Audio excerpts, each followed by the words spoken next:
आज के वीडियो में हमारे पास एक कूलर मोटर है। कूलर मोटर को जब हम हाथ से घुमाते हैं तो हमारी मोटर एकदम फ्री घूम रही है और जैसे ही सप्लाई कनेक्ट की जाती है हमारी मोटर जाम हो जाती है। देखिए अभी मोटर हमारे हाथ से एकदम फ्री घूम रही है, जैसे ही इसमें सप्लाई कनेक्ट की जाएगी हमारी मोटर जाम हो जाएगी। तो इसके पीछे क्या फॉल्ट होता है, किस तरह इस कूलर मोटर को सही किया जाए हम समझ लेते हैं। देखिए अभी सीरीज बोर्ड के जरिए हमने इसकी वाइंडिंग चेक की तो हमारी मोटर एकदम सही है, बल्ब ग्लो कर रहा है, दैट मीन्स मोटर की वाइंडिंग एकदम सही है। अब हम एक बार इसे पावर सप्लाई कनेक्ट कर रन कर देख लेते हैं। देखिए जैसे ही सप्लाई कनेक्ट की जाएगी आपको मोटर में हूं की आवाजें सुनाई देगी और मोटर वहां पर जाम हो चुकी है। चलिए सुन लीजिए। देखिए मोटर में हमिंग की आवाज आ रही है और मोटर बिल्कुल भी नहीं घूम रही है, मोटर जाम हो चुकी है। तो इसे किस तरह से सही किया जाएगा, क्या फॉल्ट होता है, प्रॉपर रिपेयरिंग किस तरह की जाती है हम समझ लेते हैं। वीडियो काफी इंटरेस्टिंग होने वाला है, वीडियो को लास्ट तक जरूर वॉच कीजिए। चलिए सबसे पहले हम कूलर मोटर को ओपन कर लेते हैं, तो वीडियो को आप लास्ट तक जरूर वॉच कीजिए। इसमें आपको हर एक फॉल्ट काफी आसान तरह से समझ में आने वाला है। और कोई स्पेशल टॉपिक जिसके ऊपर आप वीडियो चाहते हैं तो कमेंट्स में जरूर बताइए, हम पूरी कोशिश करें उस टॉपिक के ऊपर भी वीडियो बना सके। चलिए सभी कनेक्शन को हमें यहाँ पर रिमूव कर लेना है, क्योंकि जब कूलर मोटर को खोला जाएगा तो हमें वायर्स को भी निकालना होगा और सभी कनेक्शंस को हमें रिमूव कर लेना है। चलिए अब सबसे पहले इसके हमें फ्रंट कवर को यहाँ पर निकाल लेना है। देखिए फ्रंट कवर या बैक कवर जो भी आपको निकालना है तो आपको जोर से नहीं ठोकना है, हल्के हल्के हाथ से इसे ठोक कर निकालना है, इसका आप ध्यान रखिए। देखिए हमारी यह जो शाफ्ट है, देखिए शाफ्ट को आप ध्यान से वॉच कीजिए, शाफ्ट हमारी कट चुकी है। तो सबसे पहले शाफ्ट को हमें निकाल लेना है। शाफ्ट को आप देख सकते हैं यहाँ से घिसा चुकी है। देखिए जो शाफ्ट है हमारी यहाँ से घिसा चुकी है। शाफ्ट घिसाने के कारण इसका जो रोटर है वो मोटर के स्टेटर से टच हो रहा है। देखिए शाफ्ट घिसा चुकी है जिसके कारण ये जो रोटर है, रोटर पे आप देख सकते हैं रगड़ान आपको नजर आ रही है। जैसे ही सप्लाई दी जाती है तो शाफ्ट के घिसाने के कारण जो रोटर है वो स्टेटर से टच होता है, जो कि आप यहाँ पर रगड़ान देख सकते हैं। इसी के कारण जैसे ही कूलर मोटर को सप्लाई दी जाती है रोटर वहां पर रगड़ खाता है, जिसके कारण हमारी मोटर वहां नहीं घूमती है और हमारी मोटर जाम हो जाती है। तो इस फॉल्ट को सही करने के लिए हमें यहाँ पर शाफ्ट बदलना होगी। देखिए शाफ्ट इसकी पूरी तरह से रगड़ा चुकी है और जो इसके बुश है, देखिए बुश को भी एक बार हम देख लेते हैं, जो कि मट्टी छोड़ चुके हैं पूरी तरह से, वहां पर शाफ्ट और बुश खत्म हो चुके हैं। चलिए नीचे वाले बैक कवर को भी हम निकाल लेते हैं और वायर्स को हमें अच्छे से निकाल लेना है। अभी हम इसके दोनों बुश भी देख लेते हैं। इसके जो बुश है वह भी खत्म हो चुके हैं,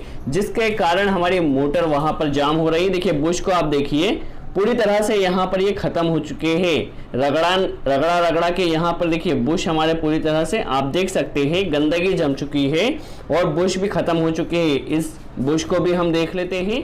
तो इस मोटर के दोनों बुश हमें बदलना होगी प्लस शाफ्ट बदलना होगी।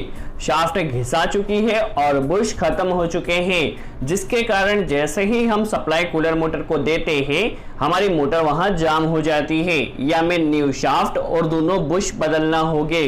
तो किस तरह से कूलर मोटर में शाफ्ट और बुश को बदला जाएगा और फिर हम इस मोटर को रन कर भी प्रैक्टिकली देखने वाले, सप्लाई देकर मोटर हमारी किस तरह से रोटेट हो रही है। तो सबसे पहले हमें इसके बुश को बदलना है। तो जो यहाँ पर रिपीट्स दी जाती है तो उन्हें आपको निकाल लेना है। देखिए इस तरह से ये सुम्बा है हमारे पास और इसे यहाँ पर देखिए इस तरह से ठोक कर सभी रिपीट्स को आपको निकाल लेना है। देखिए इस तरह से सभी रिपीट्स को आपको 6 ही रिपीट्स को निकाल लेना है।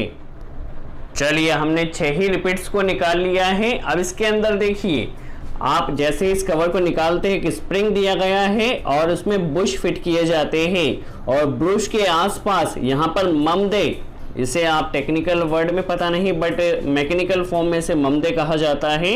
ये जो ममदे होता है ये बुश को लुब्रिकेंट के लिए कनेक्ट किया जाता है, वहां लगाया जाता है जिस पर ऑयल हमेशा जमा रहता है, जिससे हमारा बुश एकदम सही से काम करता है। तो ये ममदे भी यहाँ पर काफी ज्यादा कड़क हो चुके हैं। यदि ममदे काफी ज्यादा कड़क हो जाए तो उस कंडीशन में आपको ममदे को भी चेंज करना होगा। यदि नर्म है तो फिर आप इसी ममदे को लगा सकते हैं, बट यहाँ पे जो ममदे है काफी ज्यादा कड़क हो चुके हैं। चलिए दूसरी वाली जो सेकंड तरफ का बैक साइड का पैनल उसके बुश को भी हमने निकाल लिया है। देखिए ये बुश भी पूरी तरह से खत्म हो चुका है, उसके जो ममदे हैं पूरी तरह से कड़क हो चुके हैं। तो चलिए इसे हम अच्छे से पहले साफ सफाई कर लेना, इसकी क्लीनिंग कर लेना है और इसमें हमें बुश लगाना होगा। और यहाँ पर देखिए जो कवर है, कवर को आपको अच्छे से सही करना है, इसमें बाका तिका नहीं रहना चाहिए, अदरवाइज फिर से आपका रोटर वहां पर रगड़ान खा सकता है। तो इसे आपको अच्छे से ठोक कर सही कर लेना है। इसका शेप एकदम प्रॉपर होना चाहिए। देखिए इसके शेप को हम सही कर लेते हैं। इसके अंदर का जो बैक कवर या अंदर जो कवर लगाया जाता है, इस कवर के शेप को भी हमें सही कर लेना है। ये काफी जरूरी है। यदि इसमें थोड़ा भी इसका शेप सही नहीं रहेगा तो आपकी मोटर फिर से जाम होने के चांसेस रहेंगे। चलिए इसे क्लीनिंग करने के बाद इस बुश को हमें इसमें फिट कर देना है। चलिए बुश को हम फिट कर देते हैं। किस तरह से प्रॉपर रिफिटिंग की जाएगी हर एक स्टेप को हम समझ रहे हैं। देखिए ममदे यहाँ पर इसके काफी ज्यादा कड़क हो चुके हैं, तो यदि आपके पास ममदे हो तो आप ममदे लगा सकते हैं। यदि ममदे अवेलेबल नहीं है तो आप इसे रुई को भी इस तरह से लगा सकते हैं। इसे आपको अच्छे से लुब्रिकेट करना होगा, अच्छे से ऑयल लगाना होगा। देखिए इस तरह से, क्योंकि यह हमेशा बुश के आसपास जमा रहता है। देखिए इस तरह से आपको अच्छे से प्रॉपर पूरी तरह से इसमें लगाना होगा और इस पे अच्छे से ऑयल लगाना होगा। ये काफी जरूरी है, जिससे आपकी बुश की लाइफ बढ़ जाती है। यदि ये थोड़ा भी कड़क हो जाता है तो आपको नए ममदे वहां पर लगाना होंगे। देखिए अब इसके ऊपर हमें स्प्रिंग लगा देना है और इसका जो कवर है, कवर को प्रॉपर जिस तरह से हमने रिमूव किया था उसी तरह से फिट कर देना है। अब इसके ऊपर हमें 6 रिपीट्स लगाना होगी। देखिए इस तरह से आप होल मिला लीजिए और पूरी 6 रिपीट्स को यहाँ पर फिट कीजिए। कई फिटर्स क्या करते हैं वहां पर 3 या 4 रिपीट्स फिट करते हैं, तो ऐसा नहीं करना है। आपको 6 ही रिपीट्स लगाना है, जिससे वहां पर आपका बुश अच्छे से वर्क करेगा, प्रॉपर फिट रहेगा। और जब आप रिपीट्स बिठाए, यदि आप टेक्नीशियन नहीं है तो जो आमने सामने के रिपीट्स को पहले बिठाए। देखिए इस तरह हो गया। अब इसके सामने वाली रिपीट्स को आपको बिठा लेना है। तो इस तरह से प्रॉपर रिपीट्स बिठाकर आपको बुश को अच्छे से फिट कर लेना है। देखिए हमारा एक तरफ का बुश प्रॉपर फिट हो चुका है, उस पर आपको ऑयल अच्छे से लगाना है, इसका आप ध्यान रखिए। देखिए ऑयल हमारा लग चुका है और एक तरफ का बुश हमारा फिट हो चुका है। इसी तरह से दूसरी तरफ के बुश को भी हमें प्रॉपर फिट कर लेना है। बुश लगाना है, उसके ऊपर ममदे लगाकर अच्छे से ऑयल लगाना है और फिर उसे प्रॉपर फिट कर लेना है। तो देखिए हमारे दूसरे तरफ का बुश भी जिस तरह हमने पहले तरफ का फिट किया था, दोनों बुश हमारे यहाँ पर बदल चुके हैं। देखिए दोनों बुश बदल दिए हैं। अब इस शाफ्ट को हम देख लेते हैं। शाफ्ट पे देखिए ये लॉक दिया जाता है, तो इस लॉक को आपको अच्छे से निकाल लेना है। इस लॉक ने टूटना नहीं चाहिए, इसका ध्यान रखना है। देखिए इस लॉक को हमें यहाँ पर रिमूव कर लेना है। कई बार क्या होता है लॉक वहां पर फंस जाता है, तो आप उसे हल्के हल्के से निकालने की कोशिश कीजिए। देखिए हल्के से आप निकालिए, इस लॉक ने टूटना नहीं चाहिए, इसका आपको ध्यान रखना है। देखिए लॉक हमारा निकल चुका है। अब यह जो रोटर है इसे आपको हल्का हल्का ठोक कर निकालना होगा। कोशिश कीजिए इसे ज्यादा जोर से ना ठोकना पड़े। देखिए इस तरह से आपको हल्का हल्का ठोक कर इसे रोटर को यहाँ पर शाफ्ट से बाहर कर लेना है। देखिए अच्छे से हमें ध्यान रखिए, ज्यादा जोर से नहीं ठोकना है, अदरवाइज आपकी शाफ्ट डैमेज हो सकती है। देखिए इसे हमें अच्छे से ठोक कर निकाल लेना है। कई बार शाफ्ट फंस जाती है तो आप इसे हल्के से फाइल से घिस भी सकते हैं और इस तरह से आपको शाफ्ट को रोटर से निकाल लेना है। देखिए हमारी शाफ्ट निकल चुकी है और आप इस शाफ्ट को देख सकते हैं पूरी तरह से घिसा चुकी है, डैमेज हो चुकी है, जिसके कारण हमारी मोटर सप्लाई देते ही जाम हो रही थी और रोटर हमारा घिसा रहा था। अब इस रोटर में देखिए हमें न्यू शाफ्ट को फिट करना है। देखिए जो रोटर के लिए लॉक दिया गया है उस लॉक तक आपको रोटर को लेकर जाना है और इसे हल्के हल्के से ठोक कर आपको ले जाना है। ध्यान से आप देखिए आपको जोर से नहीं ठोकना है, अदरवाइज आपके शाफ्ट वहां पर डैमेज हो सकती है। देखिए प्रॉपर हमारा रोटर इस शाफ्ट में बैठ चुका है। देखिए एकदम आपको इसके हल्के हाथ से ठोकना है, ज्यादा जोर से नहीं ठोकना है। और देखिए इस तरह से हम इसे बुश में फिट करते हैं तो हमारा जो बुश है वो प्रॉपर यहाँ पर रोटेट कर रहा है। देखिए अब इसमें हमें जो लॉक्स हमने निकाला थे, दोनों लॉक को हमको लगा देना है। देखिए इस तरह से लॉक को फिट कर देना है। अब जब रोटर को फिट किया जाएगा तो उसके दोनों तरफ हमें वाशर लगाना होगा। कई बार आपने देखा होगा कूलर मोटर चलती तो बहुत ज्यादा आवाज आती है, तो वहां पर वाशर नहीं लगाया जाता, जिससे वहां पर प्ले आ जाती है। और प्ले आ जाने के कारण रोटर की जो पोजीशन है वो सही से नहीं बैठती है, जिसके कारण आपकी कूलर मोटर बहुत ज्यादा आवाज करती है। तो आप क्या कीजिए, वहां पर अच्छे से वॉशर को बिठा दीजिए, जिससे कूलर मोटर की जो प्ले है वह सही हो जाएगी और आपकी मोटर आवाज ज्यादा नहीं करेगी, क्योंकि रोटर की पोजीशन एकदम सही हो जाएगी। चलिए एक बार हम इसे फिट कर लेते हैं। इस बैक कवर को हमने लगाया, वायर को आपको अच्छे से निकालना है, कट पिट नहीं होना चाहिए। देखिए इस तरह से फिट किया। अब रोटर को किस तरह से फिट किया जाए, तो देखिए इस तरह से आपको जो बड़ा वाला पोर्शन उसे हल्का सा लगा कर देख लेना है, आपका रोटर एकदम सही से बैठ रहा है या नहीं। देखिए एकदम सही से बैठ रहा है।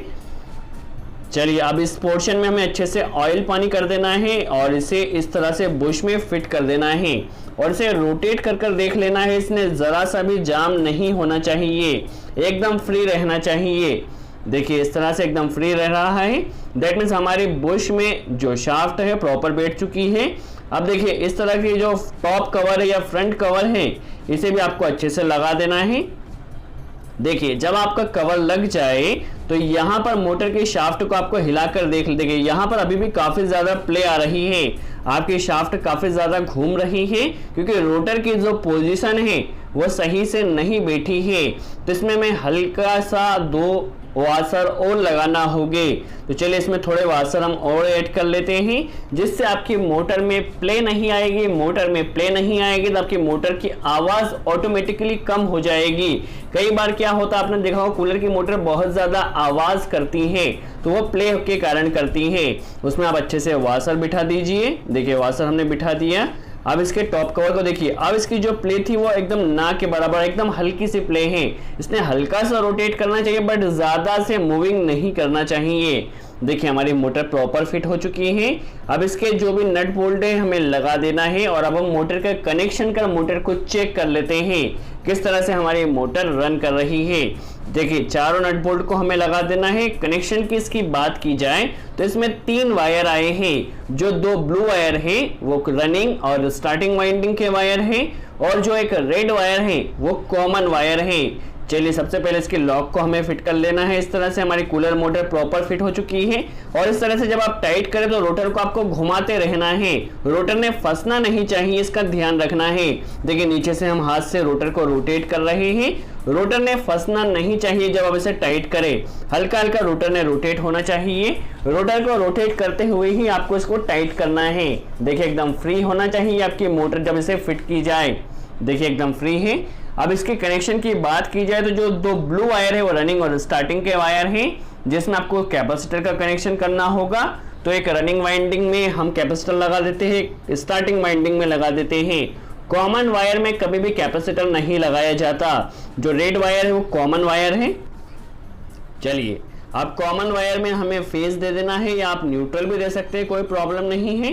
और एक जो इसके रनिंग वाइंडिंग का तार है उसमें आप फेज या न्यूट्रल कुछ भी दे सकते हैं। दैट मीन्स एक सप्लाई हमें रेड वायर में दे देना है और एक रनिंग वाइंडिंग में दे देना है। देखिए हमारी मोटर एकदम प्रॉपर रन कर रही है, आप देख सकते हैं। देखिए मोटर हमारी प्रॉपर रन कर रही है, इसमें आवाज भी ज्यादा नहीं हो रही है